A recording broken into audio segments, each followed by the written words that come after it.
महाराष्ट्र में अजीत पवार की बगावत के बाद एनसीपी प्रमुख शरद पवार सतारा पहुंचे, जहां उन्होंने वाईबी चौहान को श्रद्धांजलि दी और इसके बाद वो थोड़ी ही देर में अपना शक्ति प्रदर्शन करेंगे। जानकारी की अगर माने तो इस दौरान शरद पवार गुट के सभी विधायक और सांसद भी उनके साथ मौजूद रहने वाले हैं। और इससे पहले अजीत पवार के एनडीए में शामिल होने के बाद शरद पवार ने कहा था कि विधायकों की टूट पार्टी में चोरी नहीं बल्कि डकैती है। और देखिए तस्वीरें आपको दिखा रहा है, सतारा पहुंचे हैं शरद पवार और सबसे बड़ी बात है कि आज शरद पवार की तरफ से शक्ति प्रदर्शन किया जा रहा है, ये दिखाने के लिए कि कार्यकर्ता हो, विधायक हो या सांसद हो, वो सभी उनके साथ मौजूद है। घर के बाहर हमने देखा था कि आखिर किस तरीके से कई कार्यकर्ता और उनके जो विधायक है, सांसद है, वो उनके लिए वहां पर मौजूद थे।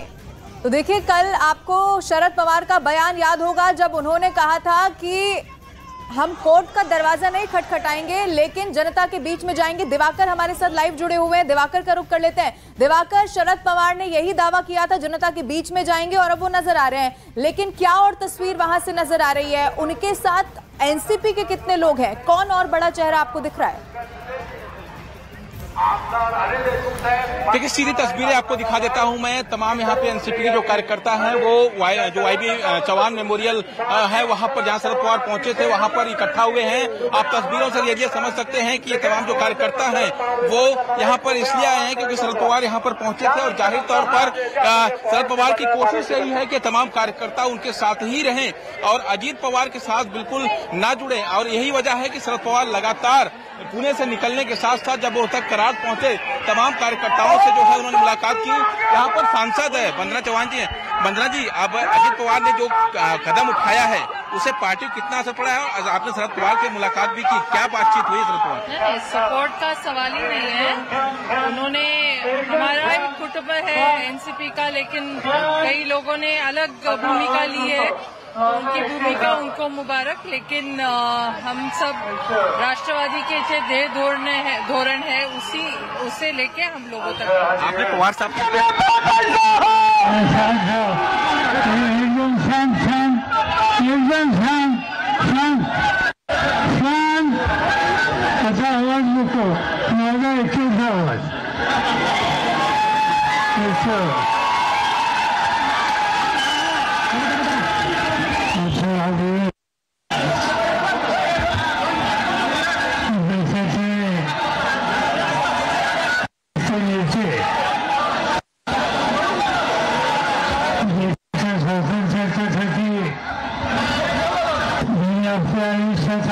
सरकार जरूर देगा।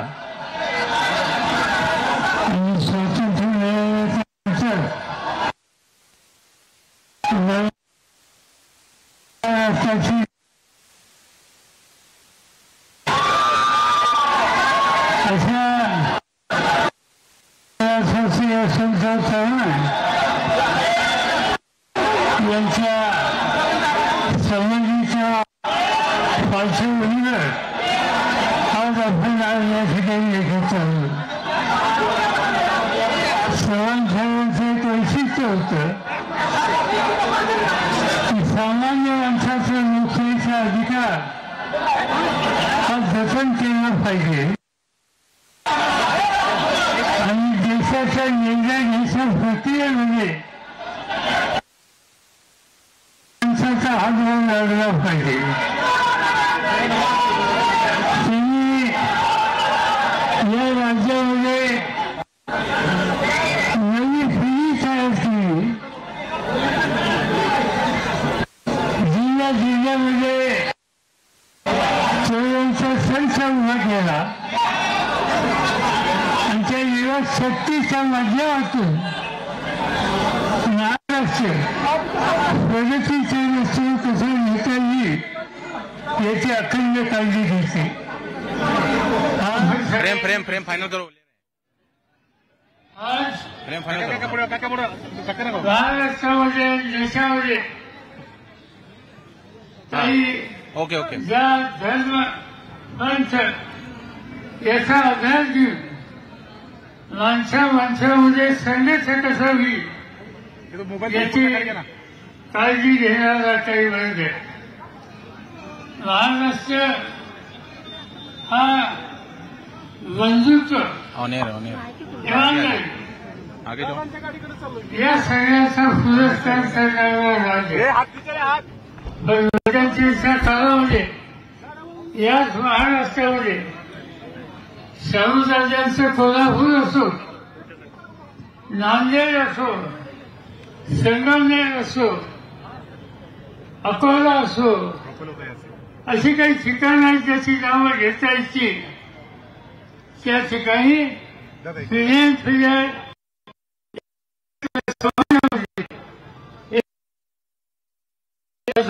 प्रयत्न केला आणि जातीय दंगे झाले. हे महाराष्ट्राला सोडणारं नाहीये, पण नुसतं सोडणारं नाही आहे म्हणून वाढणार नाही. या ज्या प्रवृत्ती आहेत समाज विघातक, त्या प्रवृत्तीच्या विरुद्ध वक्तव्यानं आज उभं राहण्याची गरज आहे. आणि तेच काम महाराष्ट्रामध्ये आपण करत होतो. एक काळ असा येऊन गेला की उद्धव ठाकरेंच्या नेतृत्वाखालचं सरकार आपण सगळ्यांनी एकत्रित केलं. बाळासाहेबांच्या सरकार कर्तृत्ववान सरकारने अशा सरकारमध्ये महाराष्ट्राची सेवा करत होता. आज तेच सरकार या अशा पद्धतीनं उलटून टाकण्याचं काम काही लोकांनी केलं. आणि हे इथंच नाही, देशाच्या अनेक राज्यामध्ये केलं. मध्य प्रदेशसारखं राज्य, कमलनाथ मुख्यमंत्री, व्यवस्थित चाललेलं राज्य अशाच पद्धतीनं उलटवलं गेलं. आणि त्या ठिकाणी सरकार त्या ठिकाणी आणले. असे अनेक ठिकाणी प्रयत्न चालू आहेत. दिल्लीमध्ये आहेत, पंजाबमध्ये आहेत, ममता बॅनर्जीचं जे राज्य पश्चिम बंगाल तिथं आहे, उत्तराखंडमध्ये आहे, हिमाचलमध्ये आहे, दक्षिणेमध्ये अनेक राज्यामध्ये आहे. आणि त्यामुळे एक प्रकारचं संकटाचा काळ आला. चुकीच्या प्रवृत्ती ह्या लोकांवर करतायत. आणि त्याच प्रवृत्तीनं चव्हाण साहेबांचं महाराष्ट्र, छत्रपतींचं महाराष्ट्र, शाहू फुले आंबेडकरांचं महाराष्ट्र, त्या राज्यामध्ये एकंदर लोकशाहीच्या पद्धतीनं काम करणाऱ्या राजकीय पक्षाला एक प्रकारचा धक्का द्यायचा प्रयत्न केलेला आहे. हे प्रयत्न आणि त्याच्यामध्ये ती भूमिका एकच आहे की या सगळ्या जातीय विचारधारा आहेत त्यांच्या मार्फत देशाचा कारभार पुढे नेण्याच्या संबंधीचा प्रयत्न या सगळ्या घटकांचा. आणि त्यामुळे महाराष्ट्रामध्ये ती उलथापालट ही करण्याच्याबद्दलची एक भूमिका याच प्रवृत्तीने घेतली. दुर्दैवानं त्याला तुमच्या आमच्याचे काही सहकारी बळी पडले. पण ठीक आहे, पण एखादी व्यक्ती बळी पडली असेल, समूह बळी पडली असेल, तर फुले आंबेडकर, शाहू राजा आणि यशवंतराव चव्हाणांच्या महाराष्ट्रातला सामान्य माणूस एक वेळेला उपाशी राहील, पण तो महाराष्ट्राची सामूहिक शक्ती ही मजबूत केल्याचं राहणार नाही. आणि ही शक्ती मजबूत करून जी उलथापालट करणारी शक्ती आहे वर्ग, त्यांना त्यांची योग्य जागा दाखवला राहणार नाही. याला फार अवकाश नाही. वर्ष 6 महिन्यामध्ये पुन्हा एकदा लोकांच्या सोबत जायची संधी येईल. आणि त्यावेळेला ही राज्याचे लोकशाहीच्या वर्गाने शांततेचा विश्वास असणाऱ्या या शक्तींना धक्का देणाऱ्या ज्या प्रवृत्ती आहेत त्या पूर्ण फळानं बाजूला करू आणि पुन्हा एकदा महाराष्ट्र प्रगतीच्या आणि सामान्य माणसाच्या हितासाठी कष्ट करणाऱ्यांचं राज्य आहे ही अवस्था आपण निर्माण करू. एवढंच या ठिकाणी सांगतो. अतिशय पावसाचा हा सगळा तालुक्यातील असताना सुद्धा आपण हजारोच्या संख्येने या ठिकाणी आलात. आज म्हणजे आमच्याकडे आज गुरु पौर्णिमा आहे.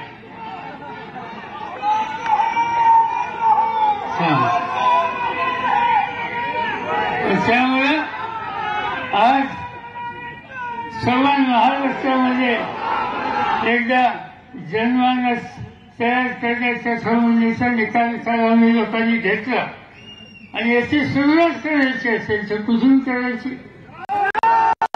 समाधीसारखा सण महाराष्ट्रामध्ये काही आणि आजचा दिवस गुरु पौर्णिमाचा आहे.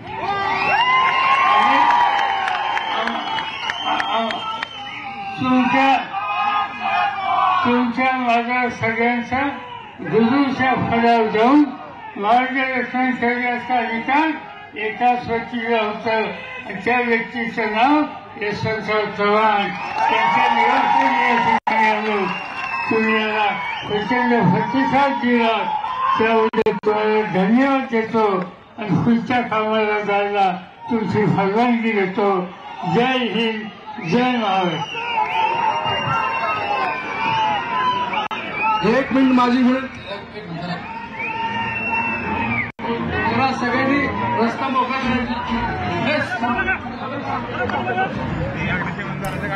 तो शरद पवार को आप सुन रहे थे जिन्होंने साफ तौर पर कहा कि कुछ ग्रुप्स ऐसे हैं जो कि सोसाइटी में न सिर्फ महाराष्ट्र में बल्कि पूरे देश भर में रिलीजन और कास्ट के नाम पर फूट डालने की कोशिश कर रहे हैं जिससे कि दंगे भड़क सकते हैं. हमें लोकतंत्र को बचाना है और लोकतंत्र को बचाने की कोशिश करनी है और इसी को लेकर साथ बढ़ेंगे. हमारी विचारधारा जातिवाद और धर्म के खिलाफ है, हम सांप्रदायिकता के खिलाफ है और मिलकर जनता के बीच पहुंचेंगे और लड़ाई लड़ेंगे. और फिलहाल जो तस्वीरें आप देख रहे हैं ये उस वक्त की तस्वीरें हैं जब वाई बी चौहान यानी कि यशवंतराव बलवंतराव जो कि महाराष्ट्र के पहले मुख्यमंत्री थे और भारत के 5वें उप प्रधानमंत्री थे जिनकी छवि जनता के नेता की थी, आम जनता के नेता की थी. ऐसे में सतारा में उनकी मौजूदगी और उन्हें श्रद्धांजलि देना कहीं ना कहीं इस बात को पुख्ता करने की कोशिश है शरद पवार की ओर से कि वो भी आम जनता के नेता हैं. विधायक चले जाएं उससे कोई फर्क नहीं पड़ता, जनता उनके साथ है. तो देखिए, आपको याद होगा कि कल भी शरद पवार की तरफ से जब मीडिया की तरफ से यह पूछा गया कि आखिर एनसीपी का नेता कौन है तो उनकी तरफ से सिर्फ एक ही जवाब दिया गया कि शरद पवार. एक तरीके से यह दिखाने की कोशिश साफ तौर पर की जा रही है कि देखिए एक ही नेता है एनसीपी के और वो है शरद पवार.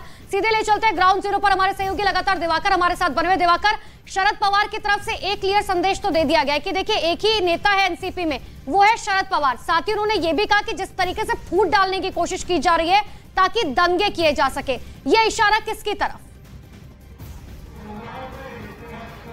देखिए सीधा सीधा इशारा बीजेपी की तरफ था क्योंकि है कि बीजेपी ने उनकी पार्टी को तोड़ने की कोशिश की है. जैसा उन्होंने शिवसेना के साथ किया वैसे ही के साथ करने की कोशिश की है. लेकिन घबराने की जरूरत नहीं है क्योंकि हम एक हैं और जिस तरह की यहाँ भीड़ शरद पवार को मिली आप तस्वीरों से देख सकते हैं. इनको उन्होंने एक संदेश देने की कोशिश की है कि आप घबराए नहीं. ये तमाम जो एनसीपी के कार्यकर्ता हैं वो घबराए नहीं बल्कि आने वाले 5 से 6 महीनों में जब चुनाव होंगे तो हम मजबूती के साथ चुनाव लड़ेंगे और कहीं ना कहीं हम उस चुनाव में जीत भी दर्ज करेंगे. और साथ ही साथ इसका भी जिक्र किया कि जहां पर भी बीजेपी की सरकार नहीं है, जिन राज्यों में बीजेपी की सरकार नहीं है वहां पर पार्टियों को परेशान करने की कोशिश बीजेपी के द्वारा की जा रही है. और यही महाराष्ट्र में भी किया गया है बीजेपी के द्वारा. पहले शिवसेना को तोड़ा गया और अब हमारे साथ है क्योंकि आज पवार साहब जब सातारा जा रहे थे, कराड़ जा रहे थे, तब बहुत सारे लोग जो कल शपथ विधि में मौजूद थे वो सारे लोग पवार साहब के साथ वहाँ पे है. सर कहा जा रहा है कि ये सब कुछ पवार साहब की मर्जी से हो रहा है, पवार साहब को सब जानकारी है. पवार साहब के साथ कोई उनके मंजूरी से नहीं हुई. अगर होते तो पवार साहब कल आपको वो जो स्टेटमेंट उन्होंने दिया वो नहीं करते. ये बताने की कोशिश हुई है कि पवार साहब इवेंचुअली हमारे साथ आएंगे, जिसके बारे में मैं और हम सब लोग बैठ के इसके ऊपर चर्चा हुई. पवार साहब ठाम है और महाविकास आघाड़ी जो महाराष्ट्र में है, देश में जो वो काम कर रहे हैं उससे वो डेविएट नहीं होने वाले. कोई भी किसी भी हालत में ये लोगों में गलतफहमी स्प्रेड करके लोगों का सपोर्ट लेने की ये कोशिश है। दोबारा से अजित पवार साहब जो है वो बिना तैयारी के गए हैं, दोबारा से बिना तैयारी के गए हैं वो, मालूम नहीं। गुरु पौर्णिमेला तुमच्या बरोबर असणार आहेत का Sharad Pawar? Mr. Pawar yesterday said that you are not going to approach the court. So is there a change in the stand, or were you just referring to you guys approaching the speaker, deputy speaker? We have now approached the speaker yesterday night, today this morning. He spoke to me, Honorable Speaker spoke to me, and he said yes, he has received the petition filed by us, and he will look into it and get back to us. We have requested to Honorable Speaker that he should give us the earliest hearing on that petition. Secondly, the people, 9 MLAs have gone and taken oath in the cabinet of Maharashtra government. So, barring those 9 MLAs, rest of the MLAs, we hope that they want to come back to us, because Mr. Pawar is now touring to Satara district up to Karad. And on his way, he has been meeting few MLAs. According to me, about 4-5 MLAs have already met who were there yesterday in oath taking ceremony. तो जयंत पाटिल को आप सुन रहे थे, जिनकी ओर से एक बात फिर से साफ कर दी गई, क्योंकि जो सवाल पूछे जा रहे थे कि शरद पवार को क्या इस बात की भनक थी, कहीं ऐसा तो नहीं कि शरद पवार के देखरेख में सब कुछ हुआ है। एक बार फिर से इस बात को सिरे से खारिज करते हुए देखिए दिवाकर का एक बार फिर से रुख कर लेते हैं। दिवाकर, अब यहां से अगर शरद पवार ने जो संबोधन किया उससे भी समझा जाए, आगे कानूनी दावपेच की अगर बात करें, क्या लड़ाई आगे यहां से आपको नजर आ रहा है कि एनसीपी लड़ती हुई दिखेगी? देखिए, एनसीपी सुप्रीमो ने अपने संबोधन में एक बात साफ कर दी है कि वो कानूनी लड़ाई तो लड़ेंगे ही, लेकिन साथ ही साथ अब चुनाव की तैयारी भी कार्यकर्ताओं से जुटने के लिए कहा है साफ तौर पर, और ये भी कहा है कि 5 से 6 महीनों में, आने वाले 5 से 6 महीनों में चुनाव होने हैं, उसके लिए आप तैयारी करिए, और उसी चुनाव के जरिए, उसी जनता के जरिए जिन लोगों ने पार्टी तोड़ी है उन्हें जवाब दिया जाएगा, जो पार्टी तोड़कर गए हैं उन्हें जवाब दिया जाएगा। तो जाहिर तौर पर कार्यकर्ताओं को एक बड़ा संदेश शरद पवार की तरफ से दे दिया गया है कि आप लोग घबराए नहीं, जो लोग गए हैं उनके खिलाफ भी कार्रवाई होगी और उनको भी जनता जो है जवाब देगी। लेकिन फिलहाल यहाँ पर बड़ी संख्या में जो लोग हैं वो इकट्ठा हुए थे। मैं आपको तस्वीरें अगर दिखाऊं तो बड़ी संख्या में लोग यहाँ पर आए थे, जो कार्यकर्ता थे, जिसकी उम्मीद शरद पवार को थी, और उसके बाद बाकायदा उन्होंने कार्यकर्ताओं को संबोधित किया और कहा कि आप लोग बिल्कुल मत घबराइए। बीजेपी पर खास तौर पर हमलावर रहे हैं शरद पवार, और उन्होंने कहा है कि जिन राज्यों में बीजेपी की सरकार नहीं है वहां पर बीजेपी पार्टियों को तोड़ने की कोशिश कर रही है, फिर चाहे वो बंगाल हो, चाहे जिस तरीके से 5 से 6 महीने में ओपन चुनाव कराने की बात कही गई है, जाहिर तौर पर ये ओपन चैलेंज के तौर पर देखा जा रहा है। और ऐसे में एक और बड़ी अपडेट हम महाराष्ट्र की सियासत से जुड़ी हुई आपको बता दें, अजीत पवार के घर पे एक बड़ी बैठक की जा रही है। अजीत पवार गुट के कई एनसीपी नेता बैठक में मौजूद है। देखिए, जिसमें छगन भुजबल जो है वो भी बैठक में मौजूद है। बैठक में आगे की रणनीति पर चर्चा की जा रही है, क्योंकि साफ तौर पर एनसीपी की तरफ से कहा गया है कि देखिए, हमने स्पीकर को जो है लेटर लिख दिया है, एक ईमेल लिखा गया है कि एक्शन लिया जाए, साथ ही चुनाव आयोग को भी इसके बारे में जानकारी दी गई है। अब देखिए, शपथ ग्रहण समारोह हो चुका है। अजीत पवार महाराष्ट्र सरकार में शामिल हो चुके हैं। सिर्फ अजीत पवार नहीं, उनके साथ के जो विधायक थे जिन्होंने मंत्री पद की शपथ ले ली है, वो भी महाराष्ट्र सरकार का हिस्सा है। लेकिन अब आगे क्या? आगे अगर कानूनी लड़ाई भी एनसीपी को लेकर लड़ी जाती है, एक बार फिर से शिवसेना वाली भूमिका ना हो जाए, असली शिवसेना वर्सेस शिवसेना यहां पर ना हो जाए शिंदे गुट की, इन सबको लेकर आगे क्या रणनीति बनाई जानी है ये भी देखना होगा। और एक बार फिर से हम रुक कर लेंगे, हमारे सहयोगी विवेक हमारे साथ जुड़ गए हैं। विवेक, जिस तरीके से अजीत पवार के घर पे ये मीटिंग हो रही है, क्या लगता है आगे की स्ट्रेटेजी क्या कुछ रहने वाली है? अंकिता, देखो, इसमें पूरे मामले में ये जो मीटिंग चल रही है उस पर स्ट्रेटेजी यही है कि जिस तरीके से जयंत पाटिल ने लोकसभा स्पीकर को जो पिटीशन डाली उसमें साफ तौर पर 9 एमएलए को डिस्क्वालिफिकेशन के लिए मांग की है, और स्पीकर से मांग की है कि इस पूरे मामले में जल्द से जल्द सुनवाई की जा सके। तस्वीरें देख सकते हैं कि अजीत पवार के जो घर के बाहर है पुलिस का कड़ा बंदोबस्त है, अंदर जो है मीटिंग अभी भी चल रही है। सभी 9 एमएलए जिन लोगों ने कल शपथ ली थी वो सभी के सभी अंदर अजीत पवार के घर के अंदर मौजूद हैं। लेकिन सबसे बड़ा जो सवाल है कि इस मीटिंग में प्रफुल्ल पटेल क्या कर रहे हैं। प्रफुल्ल पटेल सबसे आखिरी शख्स थे जो यहाँ पर आए थे, और वो भी प्रफुल्ल पटेल सीधे अजीत पवार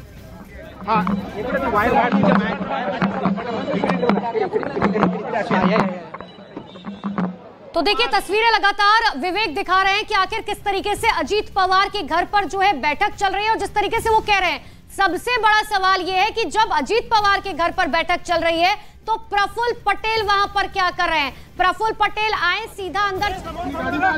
किस तरह से लोगों का आज समर्थन मिला, क्या क्या बातें हुई लोगों से आज? ऐसा है कि यहाँ पे कराड़ में माननीय पवार साहब जी के गुरु स्वर्गीय यशवंतराव चौहान यहाँ पे उनके समाधि पे आके पवार साहब ने उनका आशीर्वाद लेके पार्टी को बढ़ाने के लिए उन्होंने शुरुआत आज से की है और यहाँ पे आज आशीर्वाद लेने वो आए थे और यहाँ से सब जो राष्ट्रवादी कांग्रेस जो भी कार्यकर्ता है उनको साथ में लेके महाराष्ट्र और महाराष्ट्र के बाहर राष्ट्रवादी कांग्रेस की ताकत बढ़ाने का काम शरद पवार ने आज से शुरुआत की है और आज उनको यशवंतराव चौहान जी का आशीर्वाद मिला है। गुरु पूर्णिमा दिन है और इस शुभ दिन के अवसर पर पवार साहब ने इसकी शुरुआत आज की है। ईडी सीबीआई की वजह से ये 9 लीडर जो हैं उस पार्टी में गए हैं। ईडी सीबीआई की कार्रवाई की वजह से ये 9 लीडर जो हैं उस पार्टी में गए हैं, क्या कहना चाहेंगे सर? ईडी सीबीआई की तो अनिल देशमुख को आप सुन रहे थे, उनकी ओर से बताया गया कि कैसे शरद पवार यहां पर पहुंचे, श्रद्धांजलि दी गई वाईबी चौहान को जो उनके गुरु जिन्हें शरद पवार हमेशा से मानते रहे। विवेक का एक बार फिर से रुख कर लेते हैं। विवेक, प्रफुल्ल पटेल को लेकर इससे पहले आपने भी जिक्र किया, प्रफुल्ल पटेल को तो शरद पवार की ओर से बहुत तवज्जो दी गई थी, सुप्रिया सुले के साथ साथ उनको भी कार्यकारी अध्यक्ष बनाया गया था। प्रफुल्ल पटेल को आखिर क्या दिक्कत रही होगी कि वो अजीत पवार के साथ मीटिंग में शामिल होने पहुंचते हैं?